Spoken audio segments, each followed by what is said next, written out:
All right, YouTube, the season has ended for the Auburn Tigers. 35-19 loss to Northwestern in the Citrus Bowl. We're going to recap that real quick. And as always, it's great to be an Auburn Tiger War Eagle. So Auburn at the heels of a coaching change with Brian Harsin, now the head football coach, was actually present at the game, but did not coach the final football game of the year, and rightfully so. He just got there. There's no reason to dive himself in immediately. Let these guys finish the season out, and then whatever decisions needed to be made after the bowl game. Going into this game, I actually did a keys to victory for Auburn in this game against Northwestern, and all of the things that I mentioned that actually came to pass. Auburn continues to struggle on the defensive line, especially late in the game. You could see some obvious fatigue, especially when the game was out of reach. The unfortunate part of it is Auburn going down 14-0, storming back, having a good second and third quarter, storming back, got the game within 1 point, and then that's when the bad situational play calling started. Some inexplicable items in this game that I saw was, one, the Bo Nix's decision to dive on a 4th-and-1 play instead of just diving for an inch to get the first down. That continues to show his inability to make crucial game time decisions. And I think obviously the worst call of the year, in my opinion. Now, okay, so let's rewind this back. Okay, Pegs, if he makes the first down, it's a genius play. But the play was so slow developing, especially for a guy that's over 300 pounds, and gives the defense an easy angle or penetration to make the tackle in the backfield. He can't out. Now, in open space, he's actually pretty good. But at the point of attack, to put Pegs in at Wildcat, I think that was just it kind of appeared like a practical joke on the part of the Auburn offense. Now, Chad Morris, I thought in my video earlier, this game gave the opportunity for us to really see what does Chad Morris have to offer.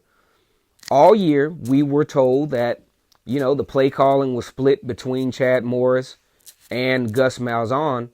But from what I saw of this football game, the same inexplicable plays, the same horrible schematics was what Chad Morris presented in this game. And, it definitely raises a lot of questions as to the future of Auburn football's coaching staff. I'm not one here to bold predict who stays and who goes, but I have a pretty good inkling as to who stays and who goes. And I look at Chad Morris's offense, and it definitely is not even a mirror of Brian Harsin's offense. So I don't see where that will be a match. Defensively, Kevin Steele, it has been rumored via media outlets, especially 24/7 Sports, that Kevin Steele will not be returning as the defensive coordinator. We will watch as that particular story develops. But nonetheless, the same old show. The same old show from Auburn. This was like a duplicate of the Auburn versus Texas A&M game. Well, Auburn actually had a legitimate shot at winning the football game, but situational play calling down the stretch, really put Auburn at an adverse position. Talk about a young defense who rose to the occasion, made some good plays, put the offense and put the team in a position to go forward, but just couldn't execute. And you talk about, well, whose fault is that? It's a combination of both the players and the coaches. A lot of Auburn fans will pass this off as, okay, these guys didn't care about this game. There was nothing about going down 14-0 coming back 14-13 and continuing to play with a somewhat level of aggressiveness and intensity on defense, there was nothing that told me that this team, at least on the defensive side of the football field, didn't care. Now, offensively, we look at Bo Nix, who continues to struggle. Mechanics are just way unorthodox for a quarterback who was one of the best quarterbacks statistically, maybe in Auburn history as a high school football player. And I'm even wondering, Brian Harsin is known for developing quarterbacks, but I think Brian Harsin has his work cut out for him when it comes to Bo Nix as a quarterback, because the mechanics are so deeply indebted that I don't know if it can be fixed. I don't know if he can be coached out of what worked so well for him in high school. It's kind of scary, actually. Bo Nix 25 for 42 for 292 yards. His completion percentage was pretty high. That 292 yardage was inflated by a long touchdown by Elijah Canion. It's just really abysmal to watch. A lot of the Auburn fans, you kind of knew what you were getting into coming into this game. You knew that the Auburn Tigers were out without Tank Bigsby, were without Anthony Schwartz. Would that have made a difference? I think absolutely. It would have made a difference in the schematics. But it takes me back to the SEC championship game where Kerryon Johnson was obviously hurt. His freaking shoulder was hanging off the blade. And you're still expecting the guy to be your workhorse, the guy that led you down the stretch running for well over 30 yards per game. You still have this one-trick pony kind of offense. And Chad Morris just did not deliver tonight or today. It was very disappointing the way the staff approached the football game. And I'm saying that as if it's easy for me to say because I'm not in the middle of a brand new coach coming and my job is on the line and I have to just kind of do what I'm asked to do to piece this thing together, at least until the bowl game is over. But you can rest assured there's going to be some news that comes out of Auburn that there are going to obviously be some coaching changes. Bo Nix, the leading rusher in this game with 10 carries for 32 yards. I just don't get the game plan.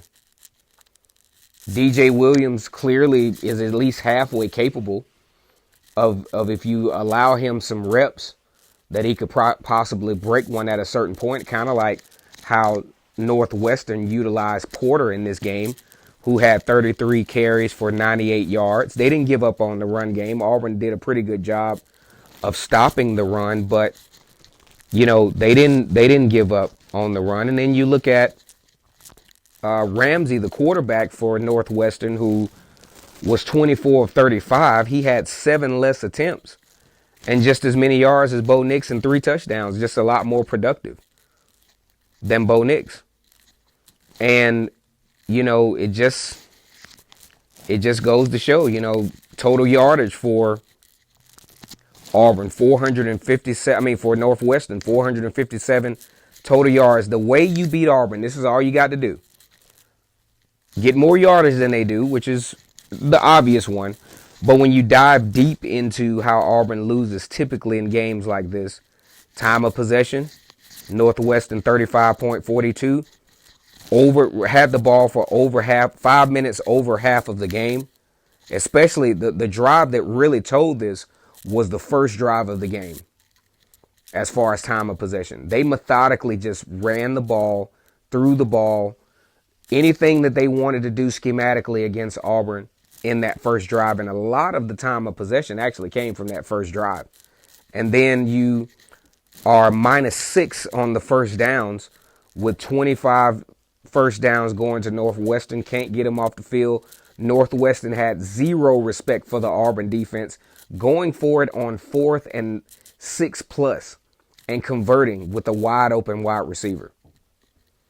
These are the things that frustrated the fan base so much this year. Gus Malzahn, while he was there, this was all duplicate of what Gus Malzahn has produced. You also talk about a situation for, except for the national championship appearance, 4 or more losses every year under this coaching staff. And this was just a culmination of what Auburn fans have had to witness for the last few years. And it's pretty unfortunate. But we will see in the coming weeks. Brian Harsin has a lot of work to do. Got to see who he's going to retain on so many entities of the game. What players are going to stay? What coaches are going to stay? What is this Auburn culture going to look like moving forward? But I will tell you this. This game solidified where Auburn is as the coaching staff that remains, the lack of development, the lack of situational play calling. You're down at the 5-yard line and you're settling for field goals. Why? Because you still won't, like I said in my game day preview, what Auburn had to do to win, they had to take advantage of the intermediate passing game. Each time in the red zone, you already have a short field, but you throw fade routes. You try to back shoulder throw. You throw very low percentage passes.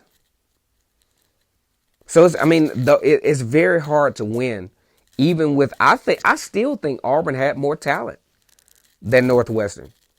But when it's not utilized properly, when it's displaced, this is the result you get. You get a team losing 35-19 against a team that week in and week out. Okay, of course, I see where they, got it together to have a great game against Ohio State. But once again, Auburn has allowed a team who struggled to score. This was Northwestern's highest level of offensive production since the 44-point production against Maryland. All teams were able to kind of keep them at bay, but Auburn was not able to. This is the beginning of a new era. I think fans need to be